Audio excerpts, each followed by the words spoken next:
Assalamualaikum warahmatullahi wabarakatuh.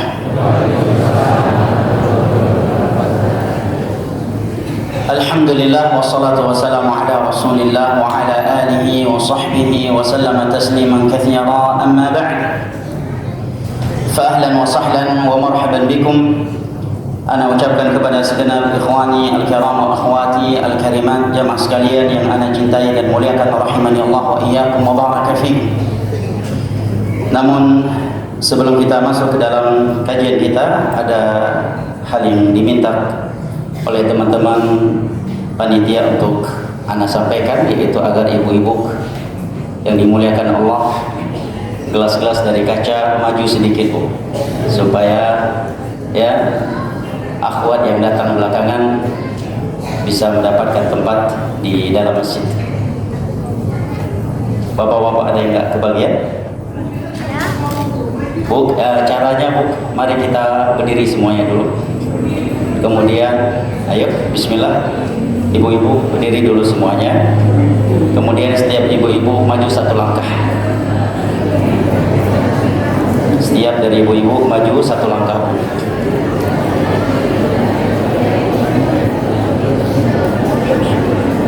Maju setiap ibu-ibu minta tolong maju satu langkah. Sudah? Baik, silakan duduk kembali Bu. Barakallahu fiik.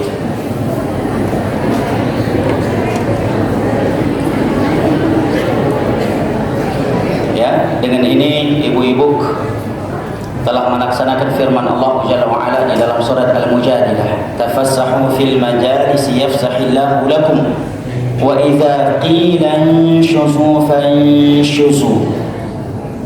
Apa yang ibu lakukan barusan itu bukan pelaksanaan terhadap perintah panitia, tetapi apa yang ibu-ibu lakukan barusan adalah bentuk perrealisasian ibu-ibu kepada firman Allah yang satu ini di dalam surat Al-Mujadilah. Lapangkanlah majlis untuk saudara-saudara kalian, niscaya akan Allah lapangkan dunia dan akhirat kalian. Wa idza qila inshuzu fanshuzu. Dan apabila dikatakan kepada kalian di dalam majelis ilmu agama, berdirilah kalian, fanshuzu, maka berdirilah kalian. Yarfa'illahu alladhina amanu minkum walladhina utul ilma darajat. Niscaya Allah akan mengangkat orang-orang yang berilmu, orang-orang yang beriman dan orang-orang yang berilmu dari kalian dengan beberapa derajat. Tidak mengapa kita berdesak-desakan di dalam majelis ilmu agama, karena majelis ilmu agama adalah salah satu dari taman-taman syurga yang ada di dunia ini. Sementara banyak manusia yang rela berdesak-desakan untuk nonton konser, mereka berdesak-desakan ya di dalam diskotik dan seterusnya. Walillahilhamdu wal minnah. Allah lapangkan dada kita pada kesempatan kali ini untuk berdesak-desakan dengan saudara dan saudari kita seiman di dalam taman dari taman-taman syurga. Seorang penyair Arab mengatakan, rahbul falati man a'da'i dhayiqatun wa samul khiyati ma'al ahbabi bidan. Padang pasir yang begitu luas akan terasa sempit apabila kita bersama orang-orang yang memusuhi kita. Sementara lubang jarum yang begitu kecil akan terasa luas tatkala kita bersama orang-orang yang mencintai kita dan kita mencintai mereka. Dan tiada cinta yang lebih erat dan lebih indah daripada cinta yang dibangun di atas Al-Quran dan As-Sunnah ala fahmi salafil ummah. Rahbul, saya ulangi syairnya, mungkin ada yang mau mencatatnya. Rahbul falati ma'al a'da'i dhayiqatun wa samul khiyati ma'al ahbabi midan. Padang pasir yang begitu luas akan terasa sempit tatkala kita bersama atau berada di sisi orang-orang yang memusuhi kita dan kita tidak menyukai mereka. Wasamul khiyati ma'al ahbabi midan. Sementara lubang jarum yang begitu sempit akan terasa luas tatkala kita berada di tengah-tengah mereka yang mencintai kita dan kita mencintai mereka. Dan Hasan Al-Basri rahimahullah ta'ala dahulu mengatakan, ya ahlas sunnah tarafaqu fa innakum aqallun nas. Wahai sekalian pengikut sunnah, hendaknya kalian saling cinta mencintai, saling sayang menyayangi di antara kalian, fa innakum aqallun nas, karena kalian adalah kaum minoritas sepanjang masa. Ucapan Hasan Al-Basri yang hidup di masa tabi'in di hadapan ulama tabi'in atau tabi'i tabi'in di masa itu rahimahullah ta'ala. Baik ikhwani al-kiram wa akhwati al-karimat rahimani Allah wa iyyakum wa baraka fikum. Bahasan kita pada kesempatan kali ini adalah bahasan yang sangat penting untuk direnungi oleh setiap muslim dan muslimah. Karena materi yang akan kita bahas ini adalah materi yang akan melahirkan sebuah sifat yang merupakan dari ibadah hati yang sangat mulia, di mana apabila sifat yang merupakan ibadah hati yang sangat mulia tersebut dimiliki oleh setiap muslim dan muslimah, maka tiada yang lebih bahagia hidupnya daripada muslim dan muslimah tersebut di dunia ini,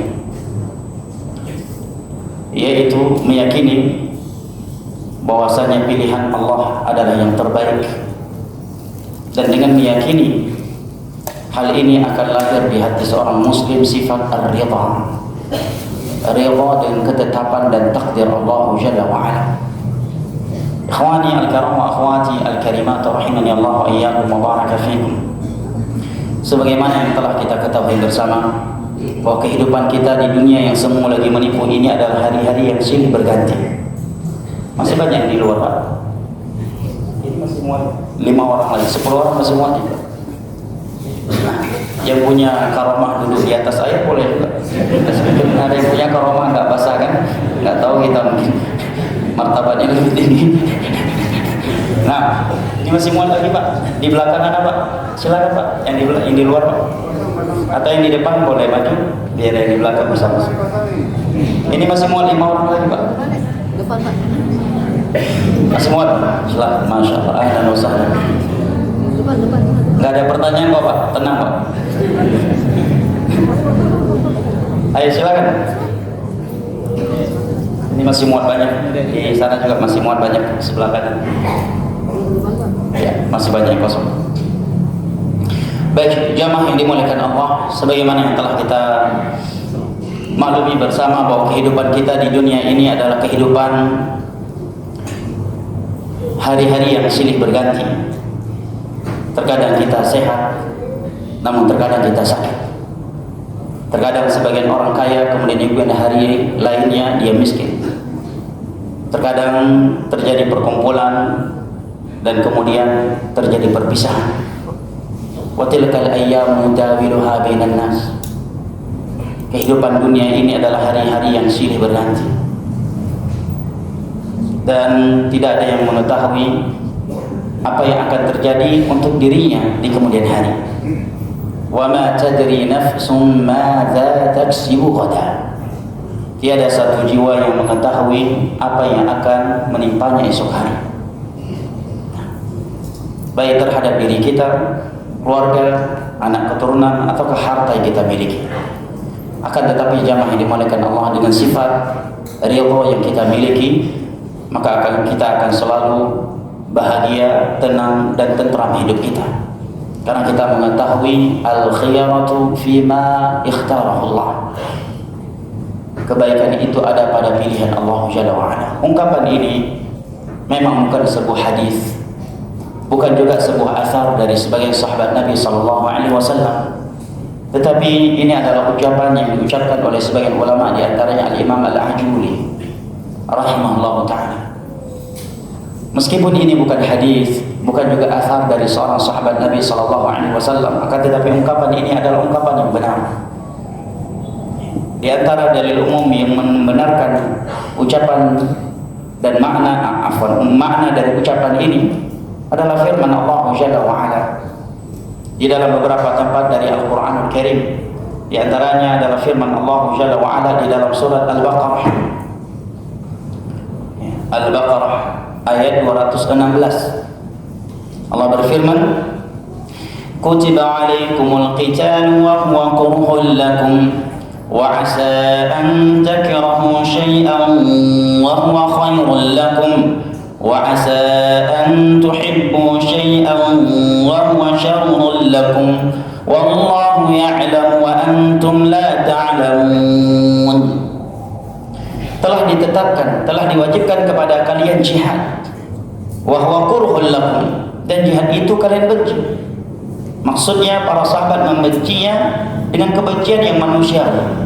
bukan membencinya sebagai syariat Allah Jalla wa'ala yang ingin mereka ubah. Buktinya mereka tetap melaksanakan. Namun kebencian di sini adalah kebencian yang manusia, karena yang namanya jihad akan berpotensi hilangnya nyawa, membuat tubuh terluka, berlumuran darah, kehilangan nyawa, kehilangan harta, bahkan mungkin akan kehilangan anggota keluarga. Semua manusia tentunya tidak ingin hartanya hilang, karena sifat manusia itu adalah wa innahu lihubbil khairi lasyadid. Semua manusia tidak ingin nyawanya hilang. Semua manusia tidak ingin anggota keluarganya hilang. Semua manusia tidak ingin kesehatannya hilang. Kurhul lahu, kalian membencinya. Tapi para sahabat tetap melakukan. Tetapi yang dimaksud dengan kebencian di sini adalah kebencian yang manusiawi, dan mereka tidak menolaknya sebagai ajaran Allah Jalla wa'ala. Kemudian syahidnya adalah firman Allah setelah itu. Maka Allah berfirman, bisa jadi kalian membenci sesuatu, dan rupanya yang kalian benci itu justru lebih baik untuk kalian, dunia dan akhirat kalian. Dan sebaliknya, bisa jadi sesuatu yang kalian cintai, yang kalian sukai, justru itu lebih buruk, lebih jelek terhadap kalian. Kemudian di akhir ayat Allah menutup firman-Nya ini dengan sebuah berita yang apabila ini selalu tertancap di dalam qalbu kita yang paling dalam, maka kita akan selalu meyakini bahwa pilihan Allah adalah yang terbaik, dan kita akan ridha terhadap setiap keputusan dan takdir Allah Jalla wa'ala. Allah mengatakan wallahu ya'lam wa antum la ta'lamun. Allah lebih mengetahui dan kalian tidak mengetahui. Allah lebih tahu mana yang terbaik dan mana yang buruk terhadap dunia dan agama kita, terhadap diri kita daripada diri kita sendiri. Oleh karenanya para ulama mengingatkan, apabila beberapa nama Allah Jalla wa'ala, walaupun secara umum, apabila kita meyakini semua nama-nama Allah yang maha indah dan sifat-sifat yang maha tinggi, dan terkhusus kita meyakini nama Allah Jalla wa'ala Al-Alim yang maha tahu, Al-Hakim yang maha hikmah, maka tidak akan salah di dalam menetapkan sesuatu pada tempatnya. Dan jika Ar-Rahman dan Ar-Rahim, maka dia tidaklah menetapkan sesuatu kecuali dengan ilmu, dengan hikmah dan kasih sayang. Maka seorang muslim dan muslimah tidak pernah ragu bahwasanya pilihan Allah adalah yang terbaik, sehingga dia akan rida terhadap setiap pilihan dan ketentuan Allah Jalla wa'ala, karena dia meyakini bahwa Allah yang telah menetapkan suatu ketetapan, atau yang akan menetapkan suatu ketetapan, dialah Al-Alim, Al-Hakim, Ar-Rahman, Ar-Rahim. Dan ia mengetahui bahwa Rabbnya berfirman, wa ma rabbuka bidhallamin lil abid. Rabbmu itu tidak akan pernah menzalimi hamba. Tanamkan baik-baik beberapa nama-nama Allah yang maha indah ini di dalam hati kita yang paling dalam dan anak keturunan kita, karena kita tidak mengetahui apa yang akan menimpa kita di kemudian waktu atau di kemudian hari. Bisa jadi kajian yang sedang kita ikuti ini sedang berlangsung, tiba-tiba telepon masuk, anak kita menelpon, Abi segera pulang, Umi baru saja jatuh di kamar mandi dan telah wafat, dan kita harus siap dengan itu. Bisa jadi kajian sedang berlangsung, di antara ibu-ibu ditelepon oleh anaknya dan disuruh pulang, Umi pulang segera. Tadi dapat berita dari rumah sakit bahwa bapak sedang di rumah sakit di IGD karena kecelakaan lalu lintas dan sudah beliau sudah wafat. Kita diminta segera ke IGD untuk mengambil mayatnya. Kita harus siap dengan itu. Kajian sedang berlangsung, tiba-tiba tetangga kita menelpon bahwasanya rumah kita terbakar, semua yang ada di dalamnya dari keluarga dan harta kita hangus semua. Memang kita tidak boleh meminta tertimpa musibah, dan kita tidak juga dianjurkan untuk berangan-angan mendapatkan musibah, tetapi kita harus mempersiapkan iman dan mental kita untuk menerima musibah, karena dunia ini adalah darul ibtila, adalah tempat terjadinya musibah. Oleh karenanya Al-Imam Ibn Qayyim rahimahullah ta'ala mengatakan thalathatun la tanfaku 'anil mu'min. Ada 3 hal tidak akan pernah lepas dari seorang mukmin, bahkan 'anil 'abd, dari seorang hamba secara umum. Yang pertama adalah dosa. Tidak ada yang selamat dari yang namanya dosa di dunia. Siapapun dia, tidak ada yang bersih dari yang namanya dosa. Yang kedua adalah an-ni'mah. Nikmat Allah. Tidak ada di dunia ini yang hidup tanpa nikmat dari Allah. Bahkan kalau kita mau jujur demi Allah, nikmat yang Allah turunkan kepada kita jauh lebih banyak daripada musibah yang menimpa kita. Musibah mampu kita hitung terkadang, sementara nikmat Allah tidak akan pernah mampu kita hitung. Oleh karena Allah berfirman, wa in ta'uddu ni'matallahi la tuhsuha. Andai kata kalian menghitung-hitung akan nikmat Allah atas kalian, niscaya kalian tidak akan mampu menghitungnya. Innal insana lazalumun kafar. Sesungguhnya manusia itu pelaku kezaliman dan kekufuran. Sebenarnya bukan nikmat Allah yang kurang, namun kekufuran dan ingkar kita yang terlalu banyak. Di ayat yang lain setelah Allah berfirman demikian, Allah tutup ayatnya, innallaha ghafurur rahim. Sesungguhnya Allah Maha Pengampun lagi Maha Pengasih. Untuk menjelaskan kepada kita bahwasanya andai kata Allah menyiksa dan memperkarakan kita atas kekufuran kita terhadap setiap nikmat yang Allah anugerahkan kepada kita, maka tidak akan ada yang selamat dari kita. Namun karena Allah Maha Pengampun lagi Maha Pengasih, Allah tidak mengambil dan tidak memperkarakan kita atas setiap kekufuran kita, atas setiap nikmat yang Allah anugerahkan kepada kita semua.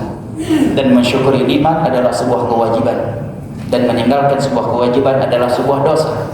Sementara nikmat Allah tidak akan pernah mampu kita hitung, maka bagaimana kita mampu mensyukurinya? Oleh karenanya per detik saja setiap kita memiliki miliaran dosa. Karena dalam satu detik saja kita memiliki miliaran nikmat dari Allah Jalla wa Ala. Ikhwani al-kiram wa akhwati al-karimat rahimani Allah wa iyyakum wa baraka fikum. Bahkan kalau kita mau lebih jujur lagi, demi Allah dosa yang kita lakukan kepada Allah, yang kita naikkan siang dan malam kepada Allah, demi Allah jauh lebih baik daripada nikmat, daripada musibah yang menimpa kita. Demi Allah, dosa yang kita naikkan kepada Allah siang dan malam dan dicatat oleh para malaikat itu jauh lebih banyak daripada musibah yang menimpa kita. Maka kenapa kita harus berkeluh kesah sementara nikmat Allah jauh lebih baik daripada musibah yang menimpa kita? Dan dosa yang kita lakukan siang dan malam hari itu juga jauh lebih banyak daripada musibah yang menimpa kita. Maka di ayat ini Allah Jalla wa Ala mengatakan bisa jadi sesuatu yang kalian tidak sukai justru lebih baik untuk kalian, dan sesuatu yang kalian tidak cintai justru lebih buruk untuk kalian. Allah mengetahui dan kalian tidak mengetahui. Allah lebih tahu mana yang terbaik untuk dunia dan agama kita daripada diri kita sendiri. Sebagaimana Allah lebih tahu daripada kita terhadap apa yang akan membahayakan dunia dan agama kita. Allah lebih tahu daripada kita. Di dalam ayat yang lain di dalam surat An-Nisa, Allah Jalla wa Ala berfirman, ini ayat berbicara tentang pasangan suami istri. Di ayat ke-19 di dalam surat An-Nisa, Allah Jalla wa Ala berfirman setelah memberikan perintah wa'ashiruhunna bil ma'ruf, perlakukanlah istri kalian dengan cara yang ma'ruf. Ma'ruf secara syar'i dan ma'ruf secara urfi yang tidak bertentangan dengan norma-norma agama tentunya. Setiap perbuatan yang menurut adat istiadat itu baik untuk diberikan oleh seorang suami kepada istrinya, maka agama kita memerintahkan kita untuk memberikannya kepada istri kita, selama ma'ruf secara urfi tersebut tidak bertentangan dengan norma-norma agama. Maka setelah itu Allah berfirman, فَإِنْ كَرِهْتُمُوهُنَّ فَعَسَىٰ أَنْ تَكْرَهُوا شَيْئًا وَيَجْعَلَ اللَّهُ فِيهِ خَيْرًا كَثِيرًا. Andai kata kalian membenci istri kalian karena kekurangan mereka, kelemahan mereka, karena akhlak mereka, atau terkadang karena kebawailannya, karena kejudesannya, kemudian kalian bersabar, bisa jadi Allah Jalla wa Ala menciptakan kebaikan yang banyak dalam hal yang kalian benci tersebut. Dijelaskan oleh Al-Imam Ibnu Katsir rahimahullah ta'ala makna ayat ini. Fa'asa an yakuna sabrukum ma'a imsakikum lahunna wa karahatihinna fihi khairun katsirun lakum fid dunya wal akhirah. Maksud dari ayat ini adalah bisa jadi dengan kesabaran kalian sehingga kalian tetap mempertahankan istri kalian yang tidak kalian sukai tersebut. Kalian tidak jadi menceraikannya, meskipun bawel, meskipun judes, meskipun sering marah-marah nggak jelas, nggak pandai masak, pandai cuma ngomel doang. Pandainya, udahlah saya dipanjangin. Semua kita juga punya istri. Ya, kalian tetap sabar mempertahankan mereka meskipun kalian membenci mereka. Fihi khairun katsir. Terdapat kebaikan yang sangat banyak untuk kalian di dunia dan akhirat. Kama qala Ibnu Abbas radhiyallahu anhuma fi hadhil ayat. Sebagaimana ucapan Abdullah bin Abbas radhiyallahu anhuma tentang ayat ini, kata beliau, an ya'tifa 'alaiha, dia tetap mencintai dan berlemah lembut dengan istrinya yang dia benci tersebut. Akhirnya Allah menganugerahkan dari istrinya tersebut waladan, seorang anak yang saleh. Walaupun ibunya mungkin bawel, ibunya judes, suka marah-marah, mungkin sering durhaka sama suaminya, ya. Bahkan tongkat sami'na wa ata'na justru di tangan dia, bukan di tangan suami. Ini bahasa yang sudah sangat dalam, ya. Tongkat sami'na wa ata'na yang semestinya di tangan suaminya justru berpindah di tangannya. Ya. Bisa jadi karena kesabaran kalian, tetap mencintainya, memuliakannya, berlemah lembut dengannya, tidak menceraikannya. Allah berikan kebaikan yang sangat banyak di antaranya. Allah anugerahkan untuk kalian dari rahimnya seorang anak, yang dari anak tersebut terlahir kebaikan yang sangat banyak. Anak yang saleh. Nah, artinya jamaah yang dimuliakan Allah, dari dua ayat yang kita simak ini, satunya dari Al-Baqarah dan ayat yang kedua tadi adalah dari surat An-Nisa ayat ke-19, menerangkan kepada kita jamaah yang dimuliakan Allah bahwasanya Allah lebih tahu mana yang terbaik untuk kita. Bisa jadi sesuatu yang tidak kita sukai justru baik untuk kita, dan bisa jadi sesuatu yang kita sukai justru buruk terhadap kita. Maka yakinlah bahwasanya pilihan dan ketentuan Allah itu yang terbaik untuk kita, sehingga melahirkan sifat ridha. Sebelum ana bacakan atau mengajak antum dan antuna semua untuk merenungi beberapa kisah yang Allah kisahkan dalam Al-Quran dan hadis dari Nabi SAW yang menerangkan kepada kita bahwasanya al-khiyaratu fima ikhtara Allah, kebaikan itu ada pada pilihan Allah Jalla wa'ala. Ana akan bacakan terlebih dahulu beberapa keutamaan sifat ridha, karena tujuan kita mengangkat materi ini adalah agar lahirnya sifat ridha di hati kita. Karena sifat ridha ini apabila ada di dalam hati seorang hamba, maka dia akan mendapatkan banyak keutamaan yang Allah dan Rasulnya sebutkan. Yang pertama, dengan sifat ridha kita akan mendapatkan ampunan dari Allah Jalla wa'ala, maghfirah, dan mendapatkan ampunan dari Allah. Jamaah, ini sesuatu yang luar biasa. Dalilnya adalah hadis riwayat Imam Muslim. Nabi SAW bersabda, "Man qala hina yasma'ul mu'adzin raditu billahi rabba wa bi Muhammadin rasula wa bil Islami dina ghufira lahu dhanbuh." Barang siapa yang mengatakan tatkala dia mendengar muadzin, khususnya ketika muadzin mengucapkan asyhadu an la ilaha illallah, asyhadu an la ilaha illallah, asyhadu anna Muhammadar Rasulullah, asyhadu anna Muhammadar Rasulullah, dia mengucapkan raditu billahi rabba, aku ridha kepada Allah sebagai Rabba, sebagai sang pencipta, sebagai sang pengatur alam semesta ini, yang mencipta dan mengatur serta memerintahkan dengan namanya Ar-Rahman, Ar-Rahim, Al-Hakim, Al-Alim.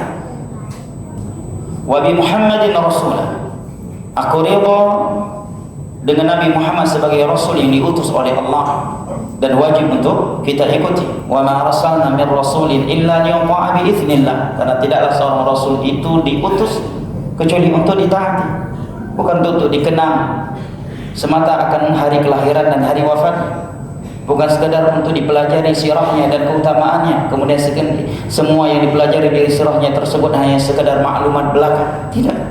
Tujuan utama Allah mengutus seorang rasul adalah liyuta'a bi idznillah, agar ditaati dengan izin Allah.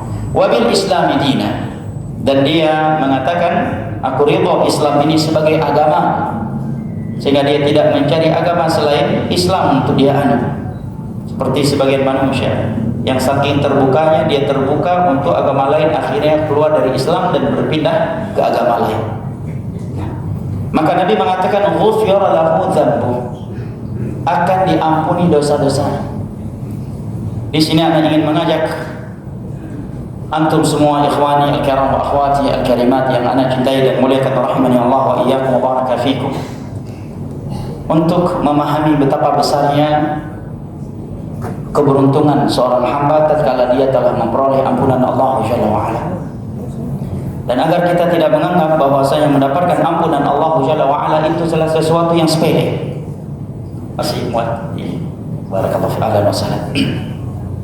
Dan ini adalah cita-cita tertinggi seorang hamba semestinya. Karena jamaah yang dimuliakan Allah, para ulama menyebutkan ketika menjelaskan hadis Nabi sallallahu alaihi wasallam, tatkala beliau ditanya oleh sebagian sahabatnya, bagaimana kalau beliau menjadikan sepertiga doanya adalah salawat kepada Nabi. Kemudian dia mengatakan, bagaimana kalau setengahnya, setengah isi doaku adalah salawat kepadamu. Dan bagaimana jika isi doaku dari awal sampai akhirnya cuma salawat kepadamu? Apa kata Nabi sallallahu alaihi wasallam? Kalau engkau melakukan demikian, maka akan dihilangkan kesedihan darimu, wa yughfar dzambuk, dan akan diampuni dosa-dosa. Kenapa Nabi menyebutkan dua hal ini? Kata para ulama, inilah puncak kebahagiaan setiap hamba. Apa puncak kebahagiaan seseorang di dunia ini? Hilangnya kesedihan. Ya. Kenapa seorang ingin punya harta, ingin punya rumah, ingin punya istri, punya anak, orang ingin mendapatkan kesehatan, ingin mendapatkan kebahagiaan? Ya. Tidak ingin sedih. Untuk apa punya harta, punya istri, punya anak, punya popularitas, punya kesehatan, punya teman yang banyak kalau hidup tidak bahagia? Kalau hidup di dalam kesedihan, kalau hidup kita di dalam kegundah gulanaan, wa yughfar dzambuk, dan akan diampuni dosa-dosa. Dengan diampuni dosa-dosa seorang hamba, maka Allah akan memasukkannya ke dalam syurga dan dia tidak akan disentuh oleh api neraka. Dan adakah keberuntungan yang lebih besar dari ini, jemaah? Adakah kesuksesan yang lebih besar daripada seseorang dimasukkan ke dalam syurga dan diselamatkan dari neraka? Tentunya tidak ada. Maka Allah Jalla wa Ala berfirman di akhir-akhir surat Ali Imran, kullu nafsin dha'iqatul maut wa innama tuwaffawna ujurakum yawmal qiyamah faman zuhziha 'anil nari wa udkhila al-jannata faqad faz wa mal hayatud dunya illa mata'ul ghurur. Tiap-tiap yang bernyawa pasti akan mati, dan hanya pada hari kiamat kelak kalian akan mendapatkan balasan atas apa yang telah kalian perbuat. Kemudian perhatikan ayat setelahnya, Allah mengatakan faman zuhziha 'anil nar wa udkhila al-jannah faqad faz. Barang siapa yang telah dijauhkan dari neraka dan dimasukkan ke dalam syurga, maka dialah orang yang telah sukses. Dialah orang yang telah bahagia, yang telah beruntung. Wa mal hayatud dunya illa mata'ul ghurur, dan tidaklah kehidupan dunia ini kecuali kehidupan yang semu lagi menimpa.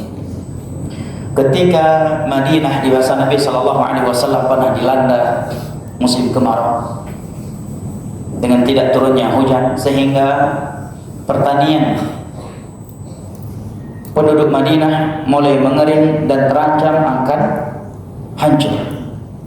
Maka berkumpullah sebagian kaum Ansar memikirkan apa yang harus mereka lakukan untuk menyelamatkan pertanian mereka, tanaman mereka yang sudah mulai mengering dan hampir hancur karena hujan yang sudah sekian lama tidak turun. Maka sebagian mereka mengeluarkan pendapat, mari kita gali sumur. Kita menggali sumur, kemudian airnya kita ambil dan kita gunakan untuk menyirami tanaman-tanaman kita.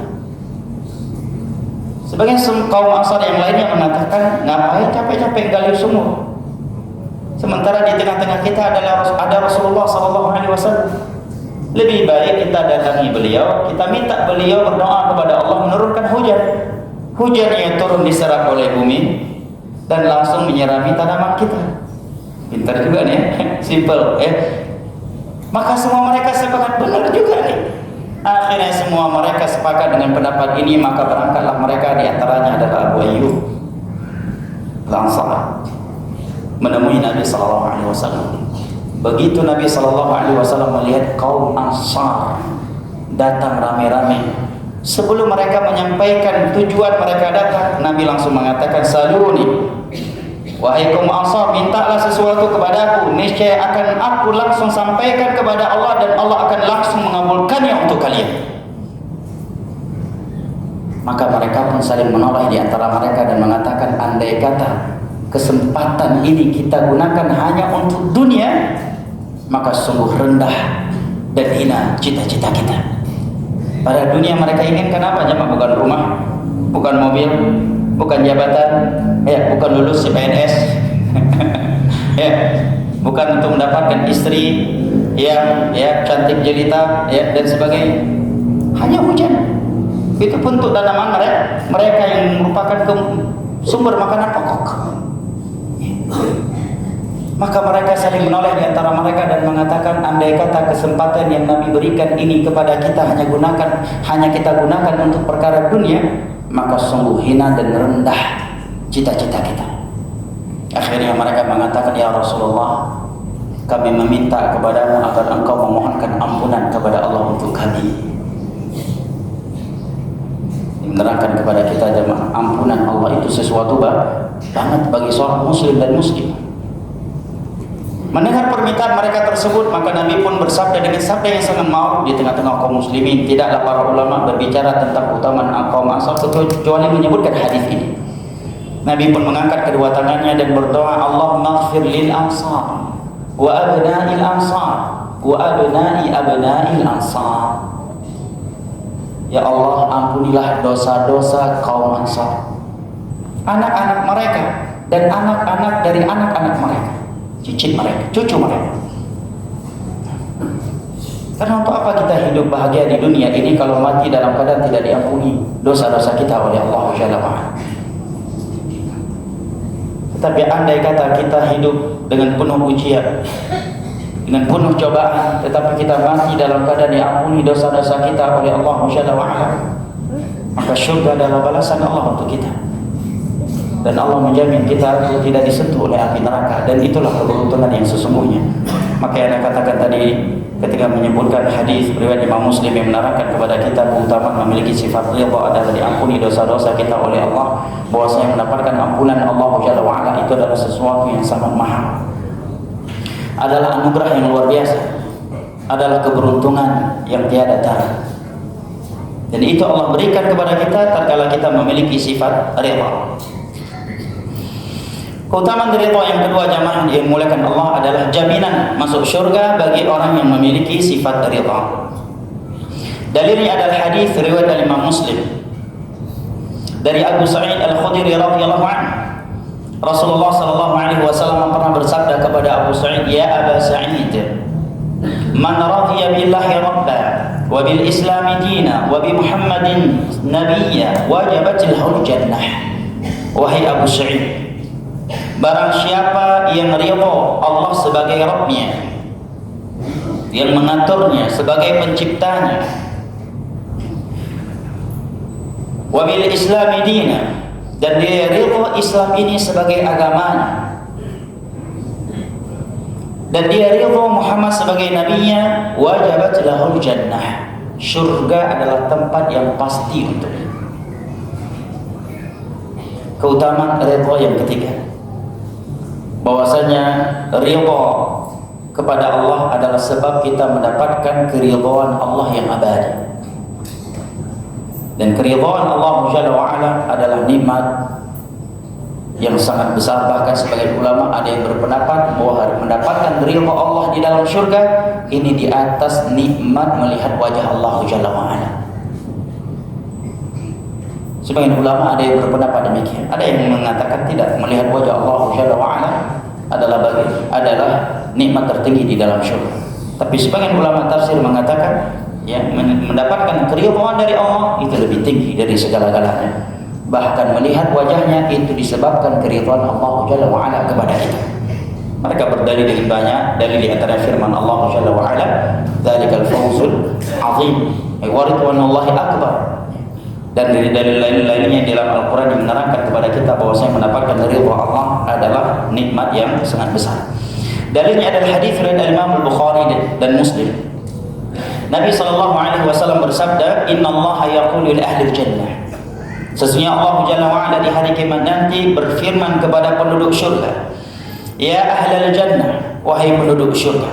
Mereka pun menjawab, Labbaika Rabbana wa sa'daik. Kami memenuhi panggilan dengan penuh kebahagiaan. Maka Allah pun berfirman, Hal radiyitum, apakah kalian telah rida? Maka penduduk syurga menjawab, Wa ma lana la narda. Bagaimana mungkin kami tidak rida, wahai Rabb kami? Semoga kita termasuk dari orang-orang yang mendengar firman Allah ini dan menjawabnya dengan jawaban ini di hari kiamat kelak. Amin ya rabbal alamin. Wa qad a'taytana ma lam tu'ti ahadan min khalq. Bagaimana kami tidak rida kepadamu sementara engkau telah memberi kepada kami sesuatu yang belum engkau beri kepada selain kami dari makhlukmu. Maka Allah pun mengatakan, Inni u'tikum afdala min dzalik. Aku akan berikan kepada kalian sesuatu yang lebih afdal dari segala sesuatu yang telah kalian terima selama ini. Qalu, maka mereka menjawab, Ya Rabb, wa ayyu syai'in afdal min dzalik? Nikmat apakah yang lebih afdal dari seluruh nikmat yang telah engkau beri kepada kami saat ini, selama ini? Maka Allah menjawab, Uhillu alaikum ridwani fala askhatu alaikum ba'dahu abada. Aku halalkan keridhaanku untuk kalian, maka aku tidak akan murka kepada kalian setelah ini abadan, selama-lamanya. Ini di antara dalil yang digunakan oleh sebagian ulama yang berpendapat bahwa mendapatkan ridha Allah di dalam syurganya itu adalah nikmat yang tertinggi dan lebih tinggi daripada nikmat melihat wajah Allah Jalla wa'ala.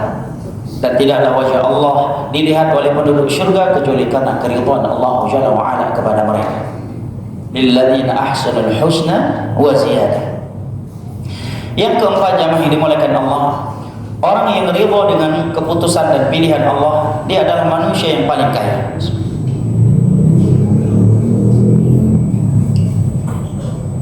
Butuh kekuatan untuk minum di kajian ini ya, segini gelas, Masya Allah. Harus ridha dengan keputusan Allah. Nabi SAW bersabda di dalam hadis riwayat al-Imam Tirmidzi, Nabi bersabda, Ittaqil maharim takun a'badan nas warda bima qasama Allah laka takun aghnan nas. Jauhilah perkara yang Allah haramkan, niscaya engkau akan menjadi manusia yang paling ahli ibadah. Maka ada ucapan dari Utsman bin Affan radhiyallahu anhu, ibadah itu dikerjakan oleh al-bar wal fajir, orang saleh dan pelaku maksiat. Kalau ibadah, tapi kalau maksiat tidak ada yang meninggalkannya illa siddiq, kecuali seorang yang jujur di dalam menghambakan dirinya kepada Allah. Dan memang benar ya kan? Kalau ibadah puasa, haji, umrah, orang yang soleh dan ahli maksiat pun mau melakukannya. Preman di bulan Ramadan pada pakai peci semuanya. Mau juga berangkat haji, mau juga sedekah. Kalau amalan ibadah itu dilakukan oleh seorang yang baik dan orang yang fajir, sementara perbuatan maksiat tidak ada yang mau dan mampu meninggalkannya illa siddiq, seorang hamba yang jujur dengan Allah Jalla wa'ala. Dan biasanya orang yang meninggalkan perbuatan yang haram, dia melaksanakan perintah-perintah Allah dan Rasul. Sementara orang yang melaksanakan perintah belum tentu mau meninggalkan perbuatan yang haram. Sebagian orang sholat dia, tapi judi tetap jalan. Dia sholat, zina tetap jalan. Dia sholat, riba tetap lanjut. Dia sholat, dia ngaji, pacaran juga. Ya, Allah musta'an. Tapi perbuatan yang haram jika ditinggalkan, maka ini menunjukkan kejujuran dia di dalam menghambakan dirinya kepada Allah. Maka sebagian ulama salaf tadi mengatakan, kalau karena nggak salah ingat adalah Utsman bin Affan radhiyallahu anhu, amalan kebajikan itu dilakukan oleh al-bar wal fajir, orang yang saleh dan oleh pelaku maksiat. Sementara perbuatan yang haram tidak ada yang meninggalkannya kecuali as-siddiq, seorang yang jujur dengan Allah Jalla wa'ala. Maka di dalam hadis ini Nabi mengatakan, jauhilah olehmu perkara-perkara yang Allah haramkan, niscaya engkau akan menjadi manusia yang paling ahli ibadah, yang paling ibadah kepada Allah. Dan ridhalah dengan pilihan Allah untukmu. niscaya engkau akan menjadi manusia yang paling kaya. Karena kekayaan atau kemiskinan itu sifat hati, jemaah.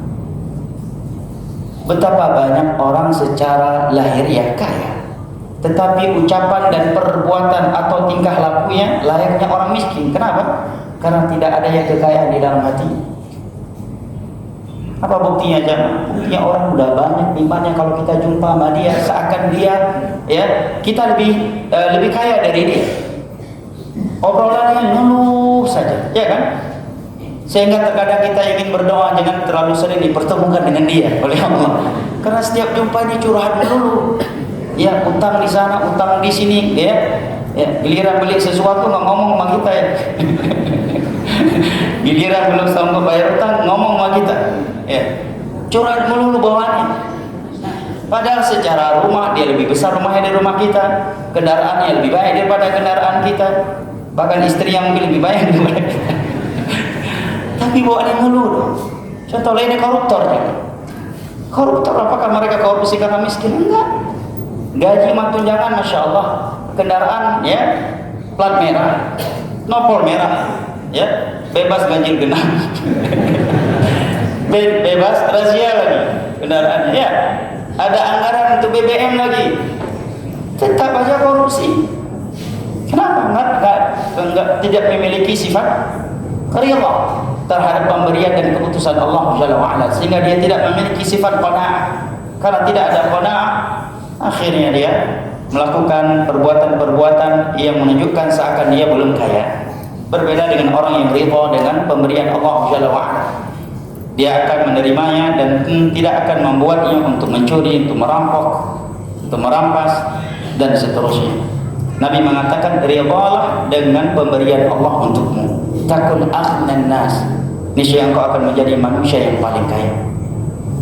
Allah berikan untuk kita satu istri, ya udah ridho aja, ya. Ya, mau poligami, takut istri, ya udah banyak-banyak ingat bidadari surga. Biar nggak jatuh stroke. Ya. Bima qasamallahu laki. Nah, ridholah dengan apa yang Allah berikan kepada, ya, engkau, niscaya engkau akan menjadi manusia yang paling kaya. Allah berkehendak sebagian kita belum punya anak, ya, akhirnya dengan keputusan Allah. Allah lebih tahu. Allah lebih tahu mana yang terbaik untuk kita daripada diri kita sendiri. Allah lebih sayang kepada diri kita daripada diri kita sendiri. Dan Allah lebih hikmah dalam memberikan sesuatu kepada kita daripada diri kita sendiri terhadap diri kita sendiri.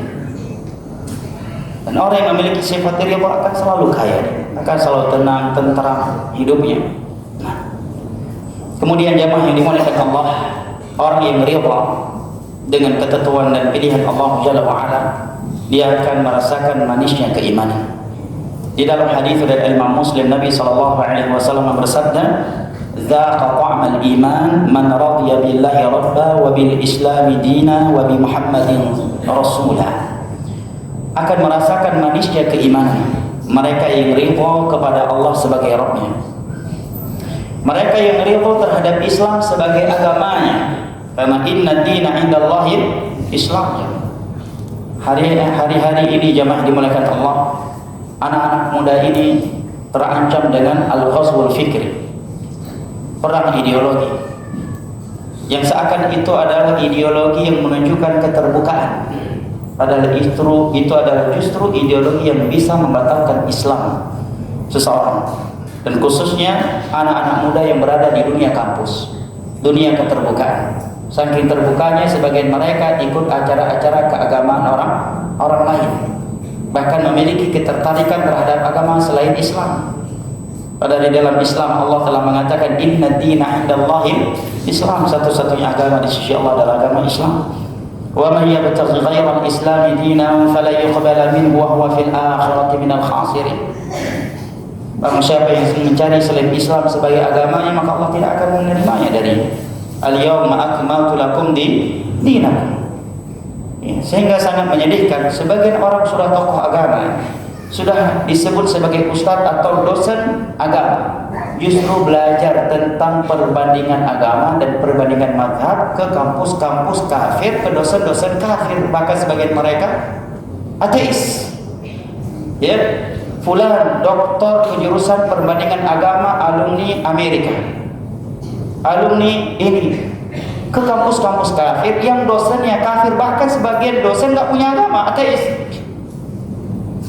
Maka bayangkan ketika dia pulang ke negeri kaum muslimin dan menjadi seorang dosen di kampus-kampus yang dinisbatkan ke dalam Islam, kira-kira apa yang akan dia sampaikan kepada anak-anak kaum muslimin? Sehingga tak aneh hari ini ada doktor kejurusan agama, dosen di kampus-kampus agama, tetapi pahamnya liberal. Pemahamannya wahdatul adyan, semua agama itu sama. Pada logikanya, andai kata orang-orang kafir itu meyakini agama itu semuanya sama, pastilah sesekali yang Yahudi jadi Muslim, ya kan? Betul nggak logikanya, ya kan? Kalau cuma kaum muslimin yang diminta, kalau memang benar nih mereka meyakini semua agama sama, mestinya yang Yahudi sesekali jadi Muslim dong, ya kan? Yang Nasrani sesekali jadi Muslim dong. Setiap Ramadan ikut puasa dong bareng kaum muslimin, sesekali berangkat haji, ya kan? Sesekali berangkat umrah, sesekali ucapkan syahadah la ilaha illallah namanya Rasulullah, kan begitu. Kalau memang benar agama itu semuanya sama kedudukan, yang Buddha sesekali jadi Muslim dong, yang Hindu sesekali jadi Muslim dong, nanti jadi Hindu lagi. Ya, menunjukkan mereka tak meyakini agama itu semuanya sama. Buktinya mereka bertahan dengan agama mereka masing-masing dan tidak mau keluar dari. Ini secara logika dan fakta. Dan oleh karena dalam Al-Quran Allah mengatakan dan menyampaikan kepada kita bahwa orang-orang kafir adalah manusia yang paling rasis. Itu Al-Quran yang memberitakan. Bahkan Allah berfirman, wa qalatil yahud laisatin nasara ala syai'. Orang Yahudi berkata tentang kaum Nasara itu tidak ada yang berada di atas kebenaran, semua mereka sesat. Vonis Yahudi kepada Nasara. Wa qalatin nasara laisatil yahudu ala syai'. Dan orang-orang Nasara mengatakan orang-orang Yahudi itu tidak berada di atas kebenaran, semua Yahudi itu sesat. Nah, lihat, saling menyesatkan di antara mereka. Nah, Allah juga memberitakan di dalam Al-Baqarah, wa qalu lan yadkhulal jannata illa man kana hudan aw nasara. Mereka mengatakan tidak akan ada yang masuk surga kecuali yang beragama Yahudi atau beragama Nasrani. Yang Yahudi mengatakan tidak ada yang masuk surga kecuali Yahudi, yang Nasrani mengatakan tidak akan ada yang masuk surga kecuali Nasrani. Siapa yang jadi panitia surga sesungguhnya? Ini ayat dari Al-Quran Karim. Kemudian muncul dosen muslim mengatakan kita muslim yang nggak boleh intoleran, nggak boleh rasis.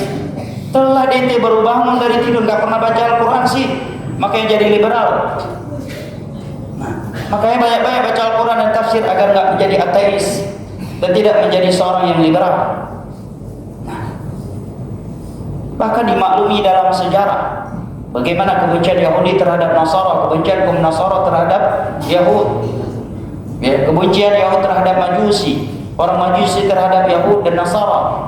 Perlakuan mereka yang belum pernah dilakukan oleh kaum muslimin terhadap orang kafir, saling membunuh, saling menawan, merendahkan dan menghina, yang tidak pernah dilakukan oleh kaum muslimin terhadap selain mereka dari orang-orang yang lintas yang di luar agama Islam.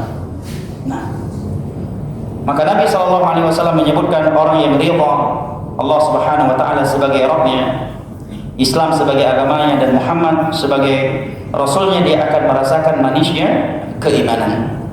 Jemaah dimuliakan Allah, saya bacakan ucapan Al-Imam Ibnul Jauzi berikut ini menerangkan kepada kita betapa pentingnya seseorang memiliki sifat ridha dan betapa bahagianya dia karena telah memahami dan meyakini bahwasanya ketentuan dan pilihan Allah untuknya itulah yang terbaik. Kata beliau, laisa fid dunya wala fil akhirah atyabu 'aishan minal 'arifin billahi 'azza wa jalla. Tidak ada manusia di dunia dan di akhirat nanti yang lebih indah hidupnya daripada mereka yang mengenal Allah Jalla wa'ala. Karena mereka yang mengenal Allah dengan nama-nama yang maha indah dan sifat-sifatnya yang maha tinggi, maka dia meyakini semua ketetapan Allah, baik yang syar'i ataupun yang qadari kauni, itu Allah tetapkan, dan dia sebagai Ar-Rahman, Ar-Rahim, Al-Hakim, Al-Alim, hidupnya akan selalu bahagia meskipun dia sedang di puncak musibah. Jangankan untuk murtad, ya, Bertanya saja kenapa Allah melakukan hal itu kepadanya saja tidak akan dia lakukan. Tapi sebagian orang lihat hanya sedikit dengan ujian langsung murtad. Bahkan sebagian mereka memang berdoa, tetapi bahasa yang dia pakai dalam doa yang menunjukkan dia tidak mengagungkan Allah. Kenapa harus hamba ya Allah yang menerima musibah ini? Ya kan? Sebagian orang. Kenapa harus anak saya ya Allah? Kenapa harus suami saya yang mendapatkan musibah ini? Kenapa harus orang tua kami? Atau kalau banjir, kenapa harus daerah kami? Kenapa nggak daerah orang lain? Bayangkan kalau Allah perintahkan malaikat sebelah kiri kita menjawabnya, karena ente yang paling banyak dosa. Jadi modal kita. Ya kan? Oh sananya jamaah. Karena Allah Ar-Rahman, Ar-Rahim, Al-Hakim, Al-Alim. Orang yang mengenal Allah adalah orang yang paling indah, yang paling bahagia, yang paling tenang hidupnya dalam kondisi apa? Lihat Ayub alaihissalam sedang di puncak ujian. Semua kita mengetahui betapa Allah menguji Nabi Ayub dengan sebuah ujian yang belum pernah menimpa orang lain di dunia ini. Beliau menderita penyakit kudis terparah dalam sejarah dunia kudis. Ada yang berpendapat 7 tahun lamanya, ada yang berpendapat 9 tahun, 9 bulan, 9 malam dan 9 hari lamanya. Ada yang berpendapat 18 tahun lamanya, dan ini pendapat yang kuat karena datangnya hadis Anas bin Malik radhiyallahu anhu disebut oleh Imam At-Tabari di dalam tafsirnya, kemudian dinukilkan kembali oleh Imam Ibnu Katsir di dalam tafsir. Kudis yang membuat jamah kulit beliau rontok bersama dagingnya. Kudis yang membuat keluarnya belatung dari tubuhnya. Gimana? Ibu-ibu baru keluar 2-3 biji jerawat aja udah nggak berani kemana, udah ngomel-ngomel di rumah nggak jelas. Baru 5 biji jerawat keluar dari wajahnya sudah marah-marah nggak jelas di rumah. Ini kudis selama 18 tahun membuat daging beliau rontok, keluarnya belatung, dan yang lebih berat lagi adalah Allah hilangkan anggota keluarga besarnya. Kehilangan kedua orang tua, kehilangan anak, kehilangan karib kerabat, kehilangan saudara-saudara kandung, dan tidak ada yang bertahan setia untuk merawat beliau kecuali hanya istri beliau. Kemudian ujian tersebut bertambah dengan keluarnya keputusan dari masyarakat setempat beliau. Mereka semua sepakat untuk mengeluarkan Nabi Ayub dari kampung mereka dan menempatkan beliau di salah satu tempat pembuangan sampah mereka, karena mereka tidak sanggup mencium bau kudis dari tubuh beliau. Seorang nabi berjamaah ditempatkan oleh masyarakatnya di tempat pembuangan sampah mereka selama 18 tahun seperti ini. Di dalam hadis Anas bin Malik radhiyallahu anhu, Nabi menyebutkan tidak ada yang selamat dari anggota tubuhnya, semuanya termakan kudis kecuali hanya jantung beliau. Cuma jantung yang tidak kena kudis, luar dalamnya kena kudis.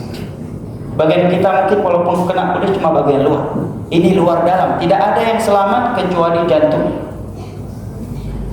Makanya ini hikmahnya para ulama mengatakan kenapa Allah ketika memerintahkan Nabi Ayub memukulkan kakinya ke tanah kemudian keluar air, kemudian air itu diminta oleh Allah untuk beliau gunakan mandi dan untuk minum. Hikmahnya adalah ini, air yang beliau gunakan untuk mandi untuk membersihkan seluruh, mengobati seluruh kudis yang ada di bagian luar, dan air yang beliau minum menyembuhkan kudis bagian dalam. Di puncak ujian yang seperti itu, apakah Nabi Ayub mengatakan, ya Allah, kenapa harus hamba yang menerima musibah ini?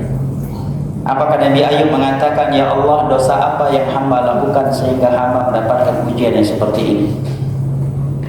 Bahasa-bahasa yang seperti ini jamaah hanya keluar dari mulut mereka yang tidak mengenal Allah sebagai Ar-Rahman, Ar-Rahim, Al-Hakim, Al-Alim.